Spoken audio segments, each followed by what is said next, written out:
అనకాపల్లి జిల్లా రాంబిల్లి సెజ్లోని రసూల్ డెక్కర్ పరిశ్రమలో తెల్లవారుజామున అగ్ని ప్రమాదం జరిగింది.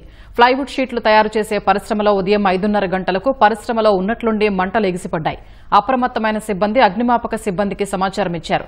హుటాహుటిన ఘటనా స్థలానికి చేరుకున్న సిబ్బంది తీవ్రంగా శ్రమించి 2 అగ్నిమాపక వాహనాలతో మంటలార్పారు. ఈ ప్రమాదంలో ఎవరికీ గాయాలు కాలేదని పోలీసులు తెలిపారు. మంటలు చెలరేగడానికి గల కారణాలని అన్వేషిస్తున్నారు. పరిశ్రమ ప్రతినిధులు అగ్ని ప్రమాదంలో జరిగిన ఆస్తి నష్టంపై అంచనా వేస్తున్నారు.